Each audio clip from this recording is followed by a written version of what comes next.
choice. Now, let's be clear, the state never argued that Planned Parenthood was unqualified. They simply argued that Medicaid money is fungible, so it must be paying for abortion. Let's be clear, Medicaid does not pay for abortion, not in South Carolina. Federal law says Medicaid can pay for an abortion in cases of rape, incest, and life of the pregnant person. None of those abortions in those exceptions have happened at Planned Parenthood. Those have happened at hospitals, and they are rare. I think the last several years there have been none, even at hospitals, that fit that exception. What it does mean is that our patients will no longer be able to come to us for their annual well woman exams, the pap smear, the breast exams, the people who rely on us for sexually transmitted infections, testing and treatment. That will not be available. No more birth control for Medicaid patients from Planned Parenthood. Now, the governor has said, there's so many other Medicaid providers. We know that's a fallacy. There are not. We have a dire shortage of Medicaid providers. When the governor first issued this executive order in 2018, we scrambled to find other providers who would care for our patients. What we found was there was no one who would see a patient in less than 3 months. Well, if you've got a problem, 3 months is unacceptable. So who are they going to go to? Meanwhile, the state is sending money to these anti-abortion clinics that provide no health care whatsoever. But the main reason that they've done this is clearly political. They want to shut down Planned Parenthood, and they want to have a backdoor ban for abortion. Well, 6 weeks is just as well be an abortion ban. People are suffering. We've seen people denied care already. But hear this, we are not closing our doors. We will continue to see our patients regardless of their insurance plan. Medicaid patients can still come to us, but we will not bill them, and obviously we will not bill Medicaid. But it's unfair to the people in South Carolina who already face incredible obstacles to health care in this state. This state has some of the worst health outcomes in the country, and this will only be exacerbated by today's ruling from the Supreme Court. It is a situation where instead of you deciding who your doctor will be, the state is deciding who your doctor will be, which just goes along to the state deciding what care you can get and can't get. And so this has been a continued effort to harm the women of this state. Make no mistake about it. Keep us quiet, keep us home, take us off the ballot, take away our right to vote. It's all planned. Planned Parenthood, you know? All right, I'll be around for questions, but first I want you to hear from the Senator Tamika Isaac Devine.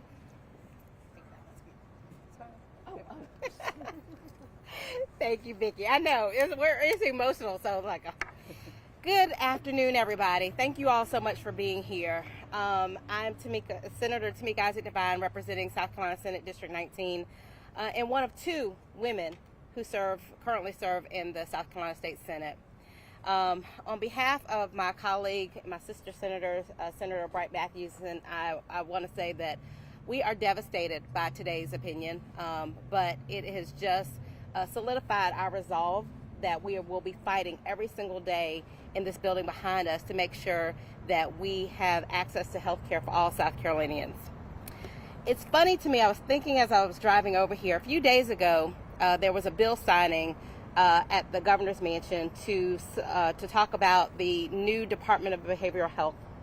And there was a lot of conversation about how that is going to move our state forward as it relates to access to needed health care in our state. But 2 days later, not only are we not moving forward with access to health care, but we're going back. This decision today, this 6-3 court ruling, lets our state block Medicaid patients from seeing the provider that they choose. And it does indeed take us back. This case has never been about protecting taxpayers or managing Medicare dollars. Federal law already prohibits Medicaid from seeking an abortion or paying for abortions, like Vicki has said. But instead, this decision will reward politically motivated political motives to punish Planned Parenthood and offer a full spectrum of reproductive care. And Vicki has talked about it. Abortions is not the primary reason for Planned Parenthood. We have people who go to Planned Parenthood for their overall care, whether it is their cervical care, whether it is cancer screenings, whether it is their breast exams. It is access to reproductive freedoms. That is what Planned Parenthood does. And by holding that patients and providers may not even sue to enforce Medicaid's free of choice provider guarantee, the court has elevated ideology over medicine and stripped a fundamental civil rights protection from millions of low-income Americans. And this harm will be hardest hit here in South Carolina. 40 of our 46 counties are designated as primary care shortage areas. And when those residents lose one of their very few clinics that provide care for Medicaid recipients, the next option could be 60, 90, even 100 miles away. And it's impossible for them to make it there on reliable transportation, because a lot of times there isn't even public transportation to help them get there. Routine health care will be denied to millions of South Carolinians. And just be clear that this decision is not about health care, but it's about abandoning South Carolinians. This will be an equity disaster. In South Carolina, Black women already die from pregnancy-related causes at nearly 3 times the rate of white women. And Latino women face some of the highest cervical cancer rates in the nation. Blocking a trusted, culturally competent provider only deepens those disparities and tells our communities of color that their lives and their dignity are negotiable. In this building behind me, we're supposed to be fighting for people of South Carolina, not fighting against them. And that's what this lawsuit did. It fought against the people of South Carolina, and the people of South Carolina lost. What are we saying to the single mother in Bamberg, the college student in Orangeburg, or the farm worker in Dillon? This ruling sends a chilling message that poor people in South Carolina do not have the same right to choose their medical providers as others do, and that politics is more important than public health.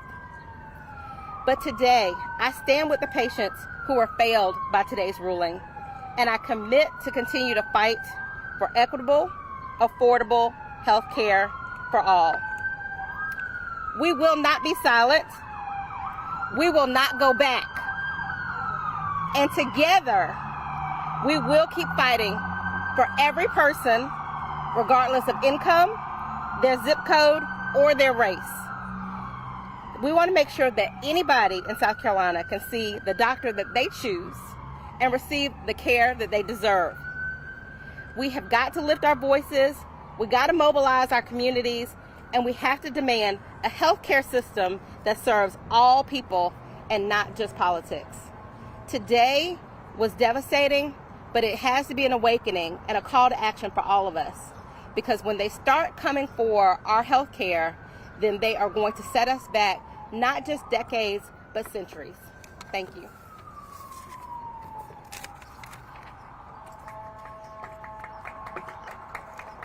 This is Sue Berkowitz, who is the Director of Policy for South Carolina Appleseed Legal Justice Center.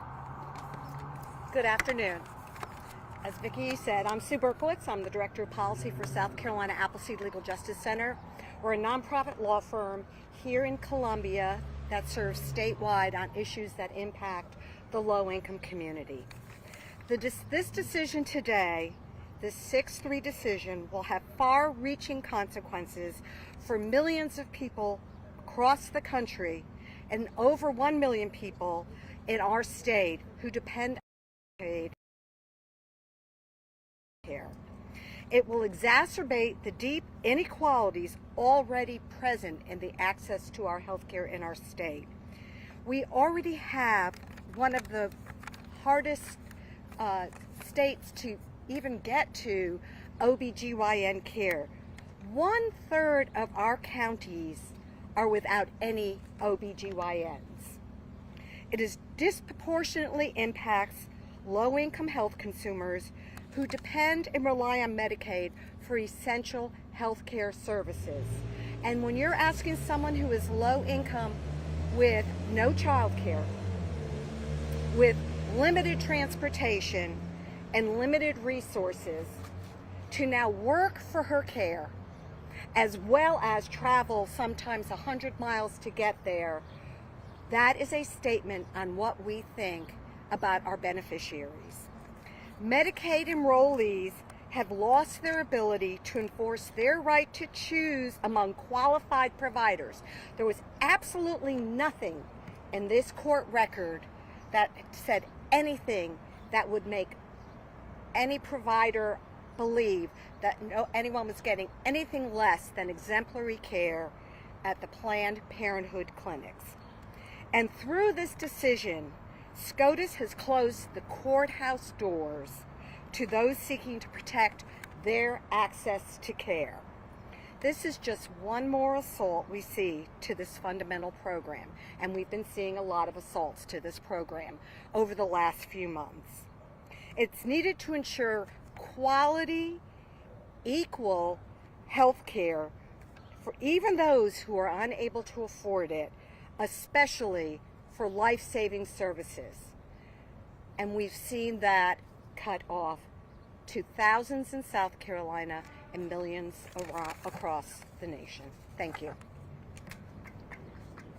We have one last speaker who I'm proud to present, who's one of our great partners in the fights for so many rights in South Carolina. This is Lynn Teague, who is the Vice President of the League of Women Voters of South Carolina. Thank you, Vicki.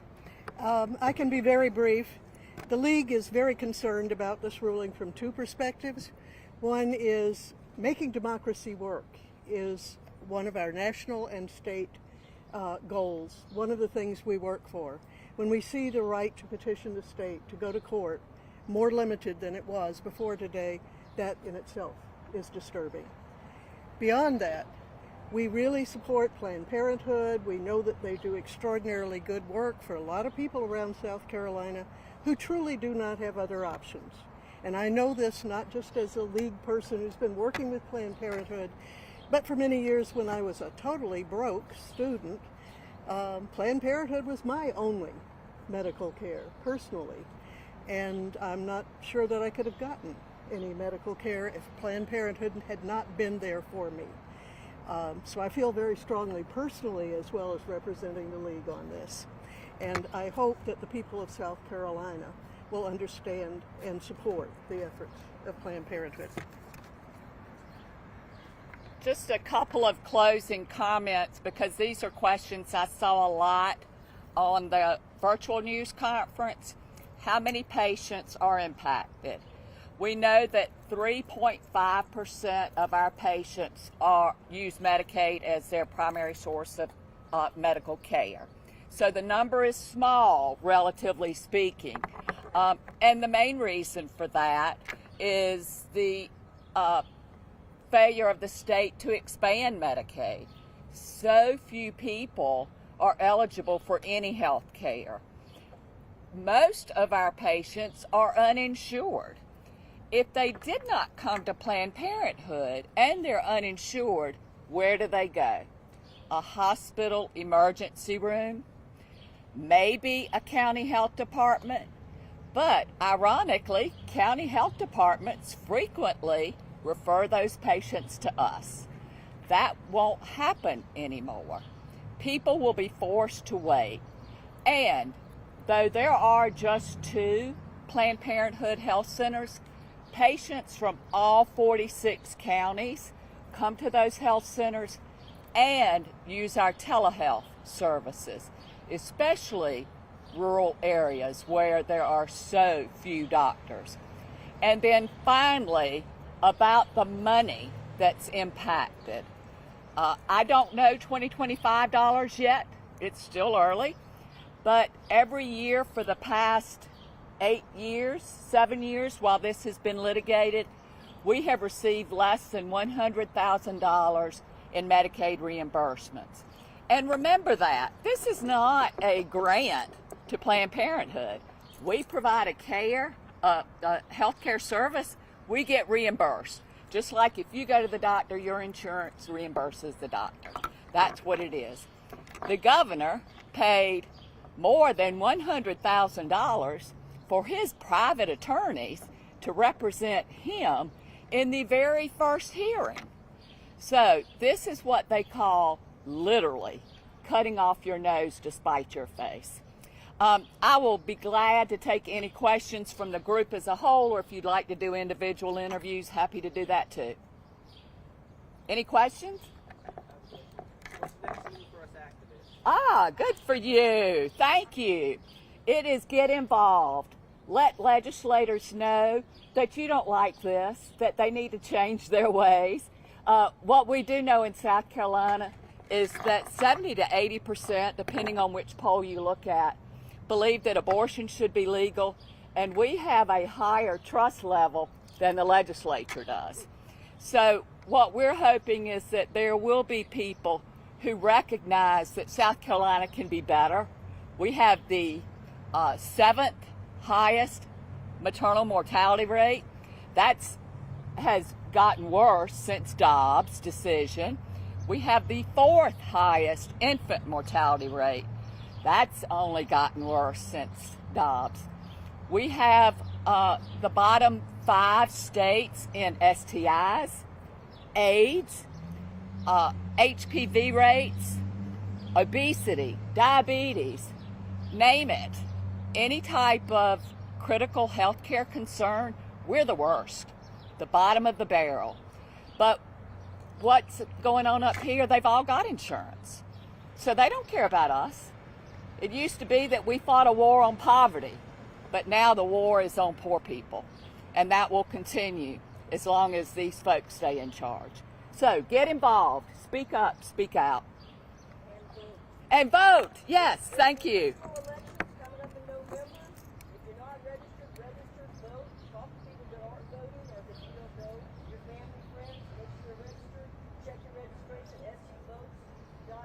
I promise you they're not plants. Thank y'all. Thank you. Yes, thank you. Thank you. Obviously, this decision just came down today, and it was, I think, 64 pages. I tried gobbling it up as fast as I could today, and it was written by Justice Gorsuch with Justice Jackson dissenting. We are thinking that there will likely be future actions. We don't yet know how that will look, but for today, Medicaid patients still come to us. We still care for them, and that's not going to stop. Our doors are going to remain open. This does not close us down, despite the governor's best efforts. Thank y'all. Would you like the water now?